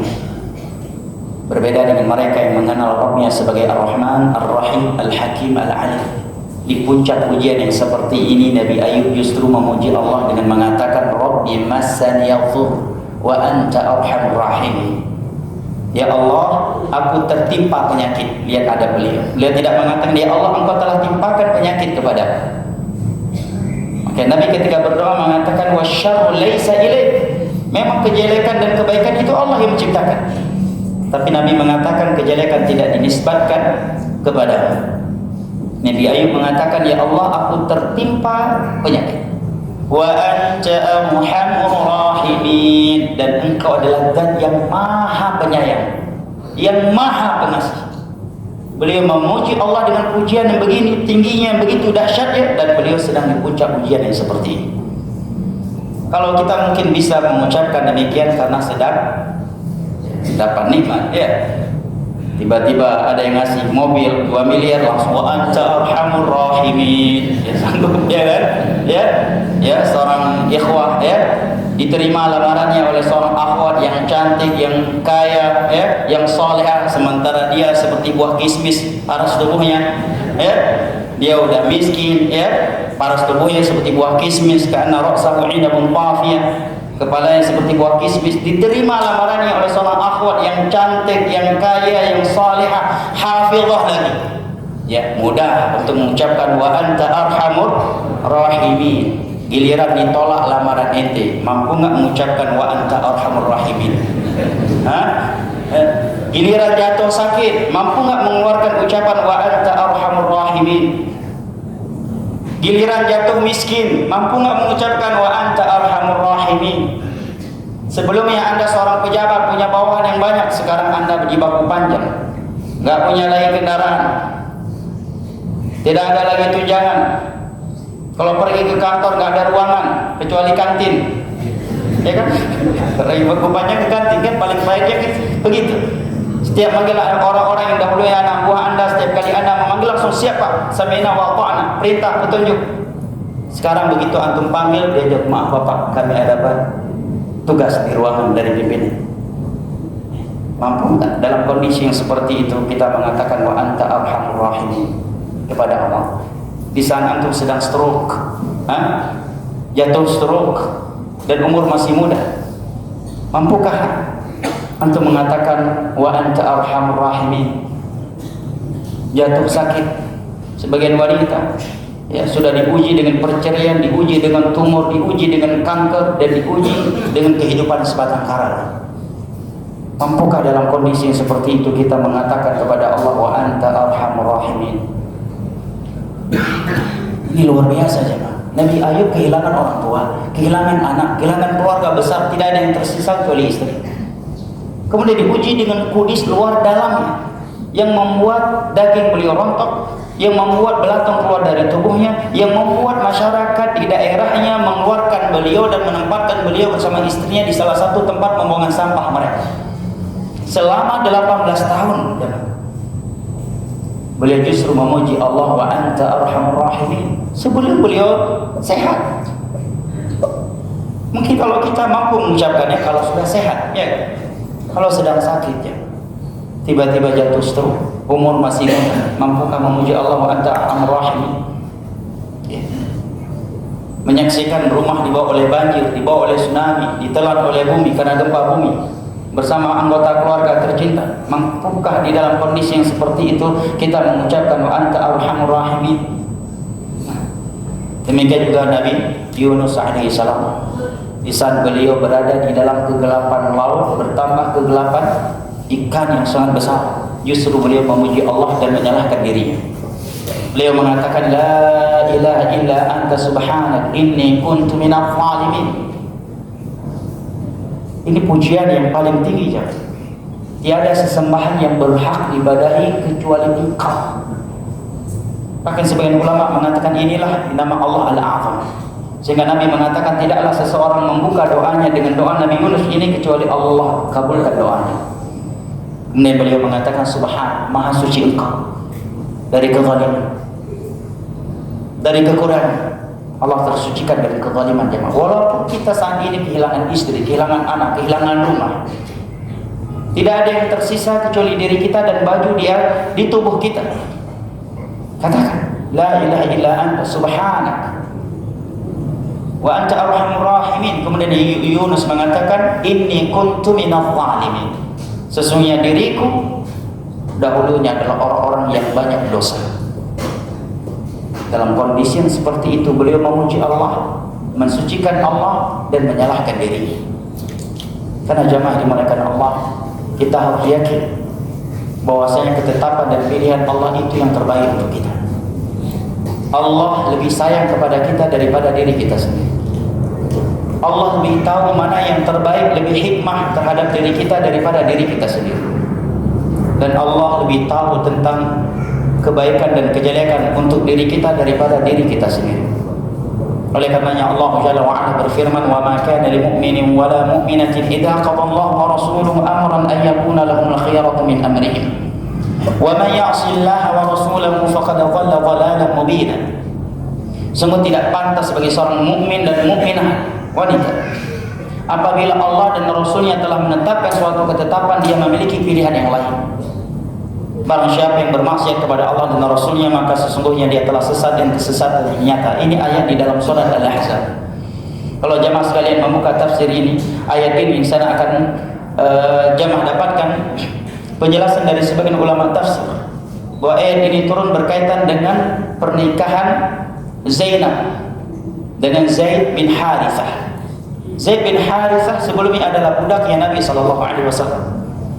Saking dekat dan saking sayangnya Nabi kepada Zaid bin Harithah, sehingga sebagian mereka menganggap Zaid bin Harithah adalah anaknya Nabi, sehingga sebagian mereka memanggilnya Muhammad, Zaid bin Muhammad. Sehingga turunlah firman Allah di dalam surat Al-Ahzab, "Ud'uhum li abaihim." Panggillah setiap orang itu, bintkanlah dia kepada ayahnya. Fa illam ta'lamu aba'ahum fa ikhwanukum wa mawalikum. Kalau kalian tidak tahu siapa ayahnya, maka panggil akhi atau budak. Gak boleh anak angkat itu dibintkan kepada ayah angkatnya. Syahidnya adalah Zaid bin Harithah dimerdekakan oleh Nabi. Kemudian Nabi meminta sepupunya Zainab, putri dari bibinya, dari kabilah Quraisy, kabilah yang sangat mulia, yang paling mulia di tanah Mekah, diperintahkan oleh Nabi untuk menikah dengan Zaid. Dan ini sangat berat ya. Orang Arab itu jangankan menikah dengan bekas budak ya, dengan orang merdeka, kaya, tampan saja, namun kabilahnya lebih rendah, itu agak berat. Apalagi kabilahnya lebih rendah, ex budak lagi, sangat berat untuk diterima. Tetapi Zainab mengatakan, "Apakah engkau ridha wahai Rasulullah, aku menikah dengan seorang yang pernah menjadi seorang budak?" Nabi pun berredha. Maka boleh memahami ya, keputusan Allah dan Rasulnya itu yang terbaik, dan Nabi tidak berbicara kecuali dengan wahyu dari Allah Jalla wa Ala. "Wa ma yantiqu 'anil hawa in huwa illa wahyun yuha." Nabi tidak berbicara dengan hawa nafsu, melainkan dengan wahyu yang diwahyukan. Akhirnya menikahlah Zaid sebagai ex budak dengan seorang wanita yang cantik jelita bangsawan Arab, Zainab. Syahidnya bukan pernikahan mereka, hikmah yang terjadi setelah itu untuk anak ingatkan diri anak dan antum semua bahwasanya yang terbaik itu adalah pilihan Allah. Ketetapan Allah itu pasti baik. Setelah sekian lama beliau berdua menikah, Allah takdirkan, Allah berkehendak mereka berpisah.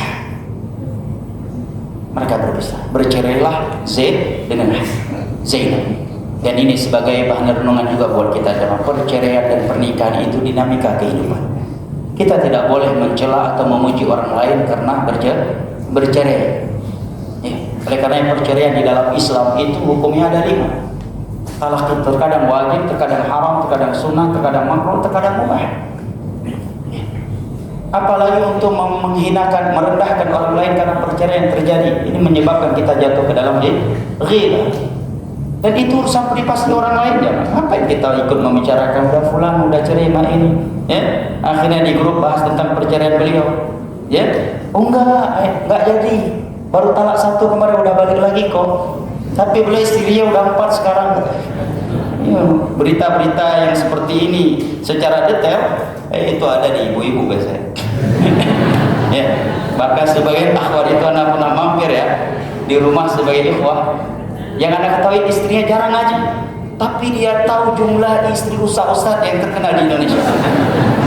Ketika disampaikan, enggak itu bukan yang kedua ustaz, itu sebenarnya yang ketiga. Sudah ada yang sebelumnya cuma udah cerai. Sedetail itu, sehingga sebagian akhwat itu layak kita berikan laqab info terkini. Perceraian ya Pak. Ya kita nggak tahu apa sebabnya kan. Apa yang membuat sebagian saudara kita bercerai. Bahkan ya jamaah, sebagian sahabat kalau anda nggak salah Zaid bin Thabit, beliau pernah digugat cerai oleh istrinya 2 kali. Zaid bin Thabit, ahli tafsir dari para sahabatnya, pernah digugat cerai 2 kali oleh istri. Kayak nggak boleh kita jemaah. Kita merendahkan orang lain, memfitnah orang lain, memandang dia sebelah mata karena dia diceraikan oleh istrinya, atau digugat cerai oleh istrinya, atau dia diceraikan oleh suaminya, kemudian lantas itu akhwan nggak benar tuh, buktinya dia udah diceraikan. Nggak mesti.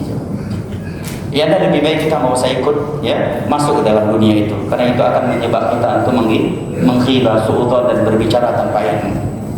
Syahidnya adalah mereka bercerai. Apa hikmah yang terjadi jemaah? Yang tidak pernah terbesit di hati siapapun, dan khususnya di hati Zainab. Setelah mereka bercerai, Allah nikahkan Zainab dengan Nabi Muhammad SAW, menjadi istri Nabi. Artinya sudah memegang tiket masuk syurga. Tapi kalau menjadi istri seorang habib atau ustaz, belum tentu. Kalau istri Nabi ya kan? Istri Nabi di dunia adalah istri beliau di akhirat. Ini tidak pernah terbesit di hatinya Zainab. Coba kalau dari awal beliau menolak menikah dengan Zaid bin Harithah, mungkin ini tidak pernah terjadi. Dan hikmah yang lainnya adalah hilangnya kesan bahwa anak angkat itu berkedudukan anak kandung.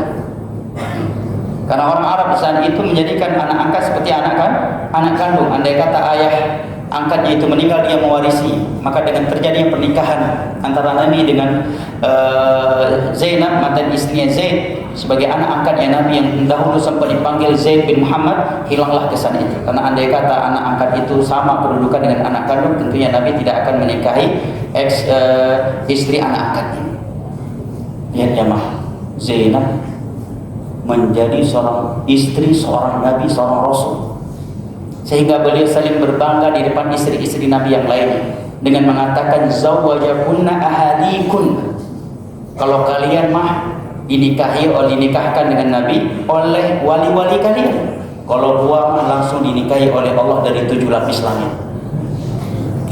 Ini satu-satu istri Nabi yang menikahkannya dengan Nabi adalah Allah langsung. Falamma qada minha Zaidun waqara zawwajnakaha. Tatkala Zaidun telah menyelesaikan urusannya dengan Zainab, maka kami nikahkan ia dengannya. Ya, kami nikahkan engkau dengannya. Maka Zainab dahulu berbangga, kalau kalian dinikahkan dengan Nabi oleh keluarga kalian, sementara aku dinikahi langsung oleh Allah dari 7 lapis langit. Ucap Zainab di depan istri-istri Nabi yang lainnya. Ya, jadi antum yang praktisi poligami, antum anak nggak tahu ya. Antum andai kata ada dari antum yang sudah praktisi poligami, ya harus dimaklumi kalau di antara istri antum saling ya berlomba-lomba untuk terlihat mana yang lebih baik. Itu memang ya dinamika yang harus antum melewati. Nah, wallahu alam ya. Anda cuma sekedar faedah aja. Ya. Ini hikmah yang luar biasa. Ya. Contoh yang lainnya jamaah dimuliakan Allah. Sebelumnya Anda ingin menyebutkan kaidah umum. Semua kisah para nabi dan para rasul yang Allah kisahkan dalam Al-Quran terdapat faedah ini. Terdapat faedah ini bahwasanya pilihan Allah itu yang terbaik. Ketetapan Allah itu pasti baik untuk kita. Dan terkadang kebaikan yang akan terjadi itu tidak pernah terbesit di dalam hati kita, dan terkadang 1000 kali lipat lebih baik ketimbang kondisi kita sebelum tertimpa musibah. Semua kisah para nabi dan para rasul bersama kaum mereka khususnya atau dengan selain kaum mereka itu memberikan faedah. Dan terkhusus kisah perjalanan Nabi kita sallallahu alaihi wasallam dan para sahabat. Sebagai contoh jemaah dimuliakan Allah, Nabi kita sebelum diangkat menjadi nabi, betapa banyak musibah dan ujian menimpa dia, ya kan? Lahir dalam keadaan udah nggak punya ayah. Gak enak ya mah, hidup tanpa ayah. Mungkin sebagian kita memang ada hari ini sebagian anak-anak kita anak yatim, tetapi paling tidak dia sudah pernah melihat wajah ayahnya sebelum ayahnya wafat. Ini ayah beliau sudah wafat dan beliau masih di dalam kandung ibunya, masih di dalam kandungan ibunya. Kemudian di umur 4 atau 6 tahun beliau harus melihat ibu kandungnya wafat di depan matanya dalam perjalanan pulang ziarah kuburan ayah. Setelah itu beliau diasuh, dirawat oleh kakek yang sangat mencintai dan memuliakan beliau. Setelah itu ayah kakeknya Abdul Muttalib wafat, beliau diasuh oleh pamannya. Di umur masih kecil, di saat keumuman anak-anak bisa berleha-leha, bermain bahagia, beliau harus menjadi pengembala kambing. Nabi kita sebelum diangkat menjadi nabi pernah menjadi pengembala kambing. Bahkan seluruh nabi juga demikian. Di sana anak-anak lain bisa bebas bermain, beliau harus menjadi seorang pengembala kambing. Bahkan di dalam surah disebutkan, umur beliau baru belasan tahun, baru melewati umur 10 tahun, beliau sudah harus menemani pamannya Abu Talib melakukan perdagangan ke Syam atau di Mekah. Yang pada akhirnya beliau tidak jadi masuk ke bumi Syam karena ada pendeta Yahud atau Nasara yang memberitahukan ke Abu Talib, khawatir ini anak kalau ketahuan sama penduduk Syam akan dibunuh sebagai calon Nabi akhir zaman. Umur beliau masih sangat kecil, tidak sempat berleha-leha. Ya, kalau bahasa anak muda sekarang sempat main futsal, ya kan? Ya, sempat nongkrong di kafe-kafe shop, ya. Sebagian anak muda hari ini ya sempat nonton bioskop, punya waktu, punya uang, ya, untuk touring, untuk main sepeda, untuk nonton di bioskop, ya, dan ya berhuru-hara. Nabi kita SAW semenjak kecil sudah seperti hidup, sehingga beliau menjadi karyawan Khadijah, berdagang antara Makkah dan Syam. Telah melewati banyak ujian tersebut, bahkan di masa kecilnya beliau pernah ditangkap oleh malaikat, kemudian dibelah dadanya, dikeluarkan jantungnya, kemudian dicuci. Setelah itu barulah beliau menjadi seorang nabi dan rasul. Coba antum bayangkan, andai kata nabi kita sebelum menjadi seorang nabi, beliau seorang anak yang manja, hidup di penuh ya kenikmatan, hidupnya di dalam kehedonan, dimanjakan oleh anggota keluarganya, tidak mendapatkan ujian yang begitu berat. Begitu beliau menjadi nabi, kemudian beliau dibuli oleh masyarakatnya, bahkan ketika sujud pernah diletakkan isi perut onta di atas pundaknya. Ya, kira-kira beliau sanggup tidak untuk melewati hari-hari itu, jemaah? Sangat berat tentunya. Tetapi ketika beliau mendapatkan ujian-ujian dari kaumnya setelah beliau menjadi nabi, bahkan pernah dilempar batu oleh masyarakat Taif sehingga membuat beliau berlumuran darah. Sedang sujud pernah diletakkan kotoran atau isi perut di atas pundaknya, dan berbagai ujian lainnya yang menimpa beliau baik ketika di Makkah maupun di Madinah. Beliau bisa melewatinya karena memang Allah telah mempersiapkan beliau untuk menerima ujian-ujian tersebut. Semenjak lahir beliau sudah diuji oleh Allah sebagai anak yatim. Di umur 4 atau 6 tahun beliau harus kehilangan ibu. Bayangkan, umur 6 tahun sudah tidak punya ayah, sudah tidak punya ibu. Umur mendekati balik, beliau harus menemani pamannya untuk berdagang, mengembala kambing. Tentu itu beratnya. Tapi lihat hikmahnya. Dan bayangkan apabila Nabi kita SAW sebelum diangkat menjadi Nabi tidak mendapatkan ujian-ujian yang seperti itu, tentunya sangat berat untuk melewati hari-hari yang penuh ujian setelah beliau menjadi Nabi dan Rasul. Demikian juga para ulama menyebutkan di dalam sirah, kenapa seluruh anak laki-laki Nabi itu diwafatkan oleh Allah sebelum beliau wafat.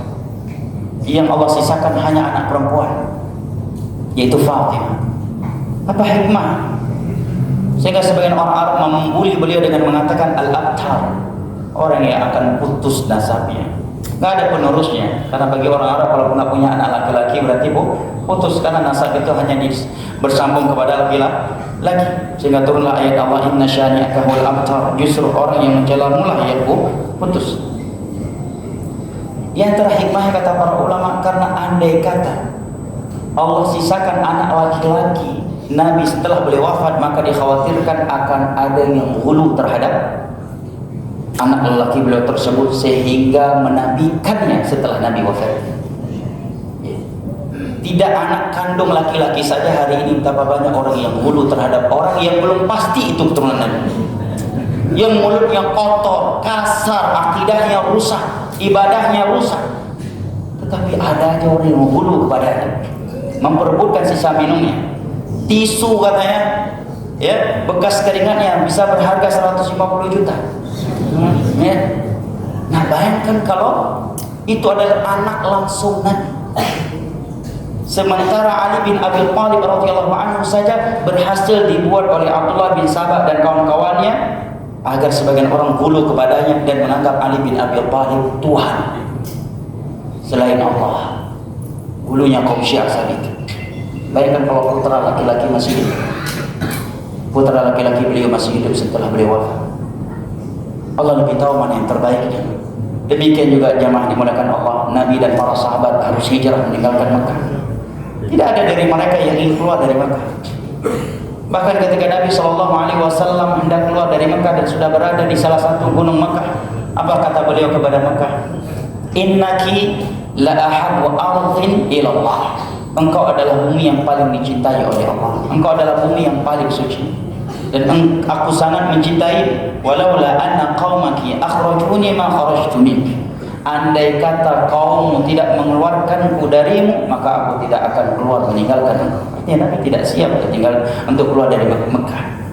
Itu adalah kota di mana beliau dilahirkan, kota di mana beliau di situ dibesarkan, di situ keluarga besarnya, ya, di situ harta bendanya dan para sahabat beliau. Tetapi ini adalah perintah Allah. Allah menyuruh beliau untuk meninggalkan Mekah, maka beliau pun melakukannya dengan hijrah yang ma'ruf di dalam kutubus sirah, hijrah yang penuh perjuangan, pengorbanan dan ujian. Tetapi lihat kebaikan yang lahir di balik itu. Andai kata Nabi tidak hijrah dari Mekah dan para sahabat juga tidak, mungkin Islam tidak tersebar seperti saat ini.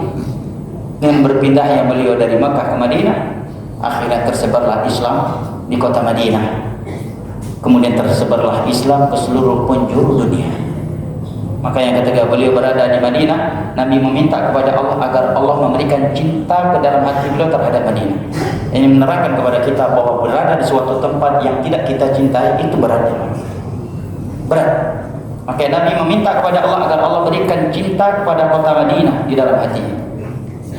Bahkan beliau berdoa kepada Allah, apa yang pernah diminta oleh Nabi Ibrahim untuk Makkah, ya Allah berikan untuk Madinah, dan lebih dari apa yang diminta oleh Nabi Ibrahim untuk Makkah. Sehingga Nabi SAW bertahan di Madinah sampai wafatnya. Contoh lainnya jamaah yang dimuliakan Allah, sebagian para sahabat dan sahabi yang diuji dengan ujian yang mereka tidak pernah terbesit akan lahir kebaikan setelah ujian tersebut untuk mereka, yang membuat kondisi mereka jauh lebih baik daripada keadaan sebelumnya, adalah Ummu Habibah Ramlah bintu Abi Sufyan. Sebelumnya beliau adalah istri dari seorang yang bernama Ubaidullah bin Jahsy. Beliau dan suaminya salah satu dari kalangan muhajirin yang hijrah meninggalkan Mekah ke Habasyah. Hijrah yang pertama di dalam Islam itu kan ke Habasyah, ya. Di sana beliau hidup dengan suaminya beserta balita mereka yang bernama Habibah. Atas perintah Nabi ini terhadap kaum muslimin dan kaum muslimat yang beliau lihat mereka disiksa, ditindas karena bukan dari kabilah yang besar atau karena faktor yang lainnya oleh kabilah dan keluarga besarnya. Nabi khawatir kalau mereka tetap bertahan di Makkah, mereka akan selalu disiksa dan akhirnya tidak tahan dan keluar dari Islam. Maka Nabi menganjurkan mereka untuk pergi ke Habasyah, karena di Habasyah ada seorang raja walaupun dia Nasrani tetapi tidak akan membiarkan ada orang yang ditindas di dalam negeri. Singkat ceritanya, pindahlah Ummu Habibah dengan suaminya Ubaidullah bin Jahsy dan anak perempuan mereka yang bernama Habibah. Setelah sekian lama beliau berada di Habasyah dengan keamanan, ketentraman, tidak ada penyiksaan, tidak ada penindasan dan pembulian dari masyarakat setempat, datanglah ujian yang tak kalah lebih berat daripada sebelumnya. Tiba-tiba beliau ditinggal oleh suaminya. Ma'ruf di dalam sirah, walaupun sebagian ulama menegaskan sanadnya tidak ada yang sahih, ya. Namun ini ma'ruf di dalam sirah bahwa suaminya murtad, pindah agama menjadi Nasrani karena suka bergaul dengan orang-orang Nasrani yang minum khamar sehari-hari. Namun sebagian ulama menegaskan sanadnya tidak ada yang sahih. Namun ini ma'ruf di dalam sirah. Sebagian ulama memberikan catatan ditinggalkan mungkin karena kematian. Namun siapa yang membaca sirah ini pasti akan melihat cerita ini. Singkat ceritanya jamaah dimuliakan Allah, bayangkan Ummu Habibah sebagai seorang perempuan saat ini di depan beliau hanya ada 3 pilihan. Pilihan yang pertama, dan itu yang paling menjanjikan dunia beliau, tetapi beliau tidak mengambilnya karena itu yang paling merugikan akhirat beliau. Beliau memilih untuk ikut bersama suami, sama-sama jadi Nasrani, sehingga dunianya tetap terjamin, tapi beliau tidak melakukannya karena itu yang paling merugikan akhirat beliau. Atau beliau harus mengambil pilihan yang kedua untuk kembali ke Mekah. Karena kalau beliau kembali ke Mekah bersama keluarga besarnya, beliau akan diberikan makan, beliau akan diberikan minum selama beliau mau meninggalkan Nabi Muhammad SAW. Itu juga tidak beliau ambil. Beliau mengambil pilihan yang paling berat karena itu yang paling menjaga agama beliau. Beliau tetap bertahan di negeri Habasyah sebagai seorang muslimah, sebagai seorang janda single parent, dan harus menghidupkan balitanya tanpa pemasukan pribadi, tanpa ada bisnis, sembari menunggu kelapangan yang datang dari Allah Jalla wa'ala. Karena beliau rela meninggalkan dunianya demi mewujudkan takwanya kepada Allah, maka sungguh benar apa yang Nabi katakan, innaka lan tad'a syai'an ittiqa'a lillahi illa 'awwadallahu khairan min. Tidaklah engkau meninggalkan sesuatu demi mewujudkan takwamu kepada Allah kecuali pasti Allah akan menggantikannya dengan yang lebih baik. Hadis riwayat Imam Tirmidzi dari Abu Hurairah radhiyallahu anhu. Setelah sekian lama beliau berada dalam kondisi yang seperti itu, seorang single parent yang harus menghidupkan anak perempuannya di negeri rantau,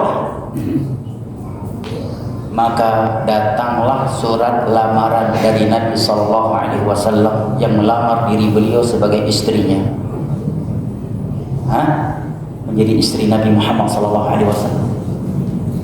Raja Najasyi diminta oleh Nabi untuk melamar Ramlah bintu Abi Sufyan, Ummu Habibah, dengan mahar tertinggi. Inilah satu-satunya istri Nabi yang paling mahal maharnya karena hadiah dari Raja Najasyi. Kalau anda nggak salah ingat 400 dinar, kurang lebih hari ini mungkin 1,7 kilogram emas ya. 1,7 kilogram emas ya, hari itu kan besar ya. Sekarangnya 1,7 kilogram emas berapa harganya? Susah hitungnya. Ya, 1 gram aja sekarang udah 2 juta ya. 1,5 juta. 2,5 juta. Kawan nggak pernah beli emas ya. Jadi, beliau mendapatkan bayangkan mendapatkan mahar dari Raja Najasyi, hadiah untuk Nabi kita 400 dinar. Kemudian beliaulah satu-satunya istri Nabi yang acara walimahnya termewah di muka bumi ini dari istri-istri beliau, karena acara walimah beliau langsung di dalam istana kerajaan Raja Najasyi. Dan ketika kaum muhajirin yang ada di Habasyah mulai bergerak untuk hijrah ke Madinah, maka beliau pun dibawa oleh mereka. Kemudian setelah itu beliau menjadi istri seorang Nabi setelah mendapatkan ujian tadi, diceraikan oleh suaminya, ditinggal oleh suaminya sebagai single parent yang harus menghidupkan dirinya dan anak perempuannya di negeri rantau, dan beliau belum punya bisnis. Allah gantikan dengan yang lebih baik. Mungkin kalau beliau tidak ditinggal oleh suaminya, tidak akan pernah menjadi istri seorang Nabi. Demikian juga betapa banyak akhwat kita setelah bercerai dengan suami, Allah menguji rumah tangganya, Allah perkenalkan dia dengan tauhid. Allah anugerahkan kepadanya sunnah setelah sebelumnya dia tidak pernah mengenal, bahkan tidak pernah mendengar kalimat tauhid, kalimat sunnah. Setelah sebelumnya dia tidak pernah merasakan lezatnya menjadi seorang muslimah yang menjaga sholat 5 waktu. Setelah sebelumnya tidak pernah merasakan indahnya sholat tahajud, indahnya majelis ilmu agama, nikmatnya memiliki besti-besti yang salihah. Kemudian dia memilikinya, merasakannya setelah Allah menguji dia dengan berbagai ujian. Sebagian akhwat jamaah diuji dengan ujian yang luar biasa tentang rumah tangga. Ada sebagian akhwat yang anda ketahui, dia diperas oleh suaminya sehingga habis semua sumber kekayaan, sumber ekonomi. Jadi korban KDRT suaminya. Setelah itu diceraikan lagi oleh suami, sehingga dia sebatang kara sebagai single parent harus memulai dari nol di dunia bisnis. Setelah itu barulah Allah anugerahkan kepadanya tauhid, sunnah. Setelah sebelumnya tidak mengetahui indahnya tauhid, indahnya sunnah. Bahkan sebagian mereka sebelumnya tidak pernah sholat 5 waktu, jangankan tahajud. Setelah kehilangan suami, barulah dia merasakan betapa indahnya menjadi seorang muslimah yang berada di atas Al-Quran dan As-Sunnah ala fahmi salafil ummah. Jangan salah paham ibu-ibu ya. Jangan ibu-ibu dengan dengar cerita ini berdoa kepada Allah agar suami hilang. Ibu udah di atas tauhid dan sunnah. Bukan, ini anjuran untuk menghilangkan suami, Bu. Yang salah paham. Tetapi jamaah yang dimuliakan Allah, seperti yang kita katakan tadi, ketetapan Allah itu yang terbaik untuk kita. Betapa banyak hal yang tidak kita sukai rupanya mendatangkan sesuatu yang lebih baik untuk kita. Demikian juga sebaliknya. Ummah Habibah tadi tidak pernah terbesit di hatinya akan menjadi istri Nabi Muhammad SAW. Tidak pernah terbesit. Andai kata beliau tidak ditinggal oleh suaminya, mungkin beliau tidak akan pernah menikah dengan Nabi Muhammad SAW. Demikian juga Zainab tadi. Andai kata beliau tidak menikah dengan Zaid bin Harith, mungkin beliau tidak akan pernah menjadi istri Nabi SAW yang dinikahkan langsung oleh Allah Jalla wa'ala. Demikian juga istrinya Imran, ibunda Maryam. Beliau meminta kepada Allah agar dia anugerahkan seorang anak laki-laki yang akan beliau peruntukkan sebagai pelayan Tuhan, kalau bahasa orang sebagian orang di luar Islam ya. Pelayan Masjidil Aqsa itu lebih tepat sebenarnya. Ya, Allah tidak butuh dilayani ya. Sebagian mereka mengatakan pelayan Tuhan. Allah nggak butuh kepada manusia. Tetapi yang lahir anak perempuan. Walaysa dzakaru kal unsa. Lelaki itu beda dengan perempuan. Dari sisi kekuatannya, mentalnya, apalagi untuk mengurusi masjid. Tentunya wanita dengan kesempurnaan dan kelebihan tetap memiliki banyak keterbatasan, ya kan? Tidak seperti laki-laki. Tetapi wallahu a'lam bima wafa'al. Allah lebih tahu tentang anak yang dilahirkannya. Apa hikmahnya jemaah? Lahirnya Maryam.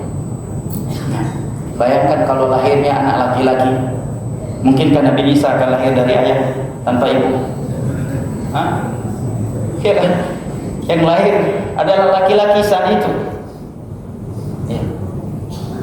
Tentunya kemudian anak laki-laki bintu Imran itu, bintu Imran itu hamil, laki-laki hamil tanpa wanita tanpa gimana kondisinya jemaah? Tentunya tidak seperti yang dialami oleh Maryam. Namun Allah berkehendak untuk menciptakan banyak kebaikan di balik kejadian itu. Yang lahir adalah anak perempuan, bukan laki-laki. Nah, tidak seperti yang diminta oleh Imra'atu Fir'aun. Imra'atu Imran. Lahir Maryam, kemudian Maryam Allah uji dengan kehamilan tanpa disentuh oleh seorang laki-laki, dan itu juga ujian yang sangat berat ya. Karena masyarakat mana yang akan percaya beliau tidak berzina, sementara beliau wanita yang saleh, yang sangat menjaga kehormatannya, bahkan berlindung kepada Allah tatkala Jibril datang dengan seorang bentuk laki-laki yang sangat tampan. Singkat cerita yang jemaah dimuliakan Allah, lahirlah seorang nabi dari rahimnya Maryam alaihissalam. Bayangkan kalau yang lahir dari rahim ibunda Maryam adalah anak laki-laki seperti yang diminta oleh ibunda Maryam, maka tentunya mungkin tidak ada Nabi Isa. Allah lebih tahu mana yang terbaik. Sebagian kita minta lagi anak perempuan, Allah berikan anak laki-laki, maka yakinlah apa yang Allah berikan itu yang terbaik. Atau sebagian kita meminta kepada Allah anak laki-laki yang lahir perempuan, atau sebaliknya. Bahkan ada yang meminta agar Allah memberikan seorang istri yang sekarang juga belum punya istri. Allah lebih tahu. Ya, mungkin saat ini terbaik, nanti belum punya istri itu yang terbaik. Atau sebagian akhwat kita udah puluhan tahun minta sama Allah agar diberikan seorang suami yang saleh, yang kaya, yang tampan, tapi sampai hari ini juga belum punya suami. Ya udah, terima aja, Allah lebih tahu mana yang terbaik buat nanti. Ya, atau minta suami yang kaya, yang tampan, ya, yang saleh, seperti artis K-pop, rupanya yang diberikan justru seperti artis Somalia. Ya, yang kepalanya seperti ya buah kismis di dalam hadis Nabi, tetapi bertakwa kepada Allah tentunya itu lebih baik. Allah lebih tahu. Allah lebih tahu mana yang terbaik buat kita. Barang siapa yang membaca kisah-kisah yang Allah kisahkan dalam Al-Quran, apakah itu kisah Nabi Yusuf, kisah Nabi Musa, dan nabi-nabi yang lainnya, maka dia akan mengetahui bahwa ketetapan Allah itu yang terbaik, yang terbaik, yang terbaik. Baca Nabi Yusuf alaihi surat Nabi Yusuf yang kata para ulama tidak ada seseorang membaca kisah Nabi Yusuf kecuali mereka yang sedang sedih akan hilang kesedihan. Kapan beliau menjadi seorang nabi jemaah? Setelah beliau diuji dengan berbagai ujian, ya kan? Bayangkan punya kakak, ya 10 orang semua mereka dengki sama beliau. Benar nggak? Kita kalau ada orang hasad sama kita dan mereka teman sepengajian, itu aja udah berat. Ini yang hasad sama kita kakak kandung kita sendiri. Kebayang nggak tuh dari kecil beliau diuji seperti ini? Mereka kan 12 orang kan, kakak beliau 10 orang. Semua mereka dengki dan hasad sama beliau karena lebih dicintai oleh ayah mereka daripada beliau, sehingga mereka bersepakat sebelumnya mereka ada yang berpendapat untuk membunuh Nabi Yusuf. Sehingga ada yang menegur jangan dibunuh, lebih baik kita bawa dia jalan-jalan, nanti kita buang di tengah-tengah hutan ke dalam sumur. Ya, kemudian mereka mengatur ya strateginya dan mengatur skenario-nya. Kemudian mereka membawa pulang baju Nabi Yusuf alaihissalam yang berlumuran darah. Kemudian mereka memfitnah seekor serigala yang telah menangkap dan menerkamnya. Kemudian setelah itu beliau jatuh di tangan istri seorang raja. Kalau beliau tidak pernah dibuang oleh ayah abang-abang kandungnya, mungkin tidak pernah jatuh di tangan istri seorang raja. Setelah berada di dalam istana Raja Mesir, beliau diberikan ujian yang tidak kalah dahsyatnya, cuma dituduh ingin memperkosa istri sang raja. Secara logis bagi orang masyarakat kan, karena nggak mungkin dong perempuan yang ingin memperkosa laki-laki. Padahal kali ini justru sebaliknya. Dan raja pun tahu bahwa istrinya yang berhasrat kepada Yusuf, bukan Yusuf. Makanya dia mengatakan innahu min kaidikun, ini tipu daya kau. Tetapi tetap saja memenjarakan Nabi Yusuf, kata ulama tafsir, demi menjaga nama baik kerajaan. Sekian lama beliau berada di dalam penjara. Kemudian setelah itu barulah beliau keluar dari penjara, diangkat menjadi seorang bangsawan, menteri keuangan. Kemudian Allah angkat beliau menjadi seorang nabi. Andai kata dari kecil beliau sudah ya hidupnya tanpa ujian yang beliau lewati tadi, mungkin beliau tidak mendapatkan keutamaan dan kemuliaan seperti itu. Bahkan jamaah yang dimuliakan Allah, 2 orang yang sebelumnya bersama beliau di dalam penjara, ketika mereka meminta Nabi Yusuf untuk mentakwil mimpi mereka, maka salah satu dari mereka ditakwilkan mimpinya bahwa engkau akan disalib dan dia akan datang burung-burung yang akan memakan ya bangkaimu. Dan itu terjadi. Yang satu lagi mimpinya ditakwil oleh Nabi, kamu akan menjadi pelayan raja, dan nanti kalau kamu sudah menjadi pelayan raja, tolong sering-sering sebutkan namaku kepada raja, agar raja mau membebaskan Yusuf. Karena raja kan tahu Nabi Yusuf tidak bersalah. Fa ansahu syaitan dzikra rabbi, tetapi syaitan membuatnya lupa untuk mengingatkan raja tentang Nabi Yusuf, sehingga Nabi Yusuf semakin atau bertambah bertambah lamanya di dalam penjara. Semestinya 7 tahun bertambah 7 tahun lagi sehingga menjadi 14 tahun. Kemudian kapan raja mulai membebaskan Nabi Yusuf? Tatkala raja mimpi ada 7 ekor sapi yang gemuk memakan 7 ekor sapi yang kurus. Ketika beliau sang raja menceritakan mimpinya, tidak ada satupun orang yang bisa mentakwil mimpinya. Ada yang beralasan ini bukan mimpi yang tepat untuk ditakwilkan, ini mimpi yang enggak karu-karuan, kata sebagian mereka. Maka sang pelayan pun baru ingat bahwa ada Nabi Yusuf yang ahli takwil mimpi dan telah mentakwil mimpi dia dan sahabat yang telah meninggal sebelumnya dan sesuai dengan yang ditakwilkan. Maka dia pun meminta kepada raja untuk diutus kepada Yusuf, sehingga keluarlah Nabi Yusuf. Nah, bayangkan kalau begitu keluar dia dulu dari penjara, langsung dia sebutkan tentang Yusuf pada raja, kemudian raja pun langsung membebaskannya, maka Yusuf mungkin akan pulang ke Palestina, ke Baitul Maqdis, dan tidak jadi diangkat sebagai bangsawan dan menteri keuangan di dalam kerajaan Mesir. Maka kita harus yakin jemaah bahwa putusan Allah, pilihan Allah itu yang terbaik.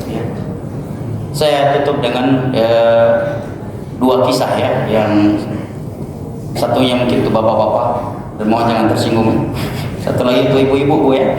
Anak memiliki 2 sahabat dengan beberapa faedah yang telah kita sebutkan tadi. Tidak mengapa kita selingkan dengan kisah 2 sahabat yang anak cintai karena Allah ya. 2 sahabat yang sangat semangat untuk membela dan dermawan untuk dakwah ini.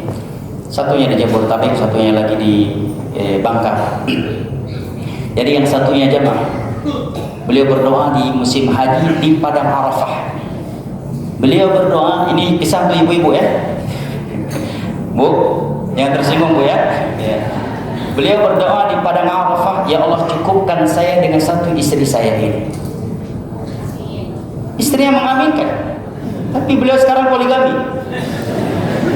Pada istri pertamanya sebelum karirnya bagus, S3 dari Amerika, doktor ya, dan dosen di salah satu atau bahkan di kampus terbesar di provinsi itu, tapi di luar Bangka ya. Justru poligami. Kan baik hubungannya, umroh bareng ya, saling menjenguk di antara mereka, saling ngirim hadiah walaupun tinggalnya beda kabupaten. Artinya Allah lebih tahu yang terbaik, mana yang terbaik ya Bu ya. Kalau ibu udah meminta sama Allah jangan sampai suami poligami, suami juga berdoa cukupkan saya dengan satu istri. Qadarullah suami ibu poligami Bu. Ya, yang kedua ini kawan juga ya, beliau juga berdoa di Arafah. Beliau ceritakan sendiri, ya Allah mudahkan aku poligami, mudahkan aku untuk poligami. Haji pun bareng sama istrinya. Sampai sekarang beliau belum poligami. Kata beliau, bisa jadi doa istri saya lebih kuat Ustaz. Sampai sekarang beliau belum poligami. Yang tadi meminta agar tidak poligami, Allah cukupkan dengan satu istri yang sudah ada. Tapi poligami pulang haji. Kawan yang satu lagi, dan dua ini juga saling kenal. Kami bertiga juga saling kenal. Tapi kalau kumpul dengar cerita mereka ya, jadi ini juga kan ya. Sampai sekarang belum poligami, padahal beliau berdoa di Arafah agar Allah mudahkan poligami dan Allah bukakan pintu hati istrinya. Sampai sekarang belum poligami. Allah lebih tahu mana yang terbaik. Nah, antum dari mana nih? Yang pertama atau yang kedua? Ya, anak antum yang belum poligami, ya udahlah, mungkin ini yang terbaik buat kita. Ya, Allah lebih tahu ya. Cuma nggak tahu bulan depan kan. Jadi beda lagi kan, nggak ada yang tahu takdir. Ya Pak ya. Udahlah, kita yang belum poligami ini, walaupun ketika kumpul sama kawan-kawan dan poligami sering dibully ya kan, sering dicandain ya. Udahlah, Allah lebih tahu mana yang terbaik buat kita. Mungkin kita belum pantas ya, atau lebih baik untuk diri kita, istri kita, anak-anak kita, dunia dan agama kita. Ya. Namun nggak tahu kalau tahun depan nanti kata poligami, ya berarti poligami itu yang terbaik buat kita. Al-muhim jamaah, yang terbaik adalah pilihan Allah Jalla wa Ala. Lihat Nabi Ibrahim disebutkan oleh Allah, beliau berdoa ketika masih muda agar diberikan anak keturunan. Tetapi Allah anugerahkan ketika beliau sudah berumur 80 tahun kurang lebih. Itu pun bukan dari istri pertama Sarah ketika beliau memanjatkan doa itu. Justru dari istri muda yang kedua yang diberi oleh istri yang pertamanya Sarah. Ketika beliau melihat dirinya udah nenek-nenek tua, suaminya udah kakek-kakek dan sangat memiliki, ingin punya anak keturunan, maka Sarah dengan rela menikahkan Ibrahim dengan Hajar sebagai pembantunya yang dihadiahkan oleh raja sebelumnya yang pernah ingin mencoba untuk memperkosa beliau, tetapi Allah memelihara dan menjaga beliau. Menikahlah Ibrahim dengan Hajar. Lahirlah dari Hajar Ismail, yang darinya lahirlah bangsa Quraisy dan lahirnya Nabi kita sallallahu alaihi wasallam. 13 tahun setelah lahirnya Ismail, Allah anugerahkan untuk Nabi Ibrahim dari rahimnya Sarah yang sudah nenek-nenek tua seorang nabi yang bernama Ishak, yang darinya lahirlah Yakub dan lahir seluruh nabi dan rasul yang datang di Bani Israel. Andai kata Sarah tadi tidak ridho dan tidak berpikir demikian, mungkin tidak ada Ismail dan tidak ada Ishak.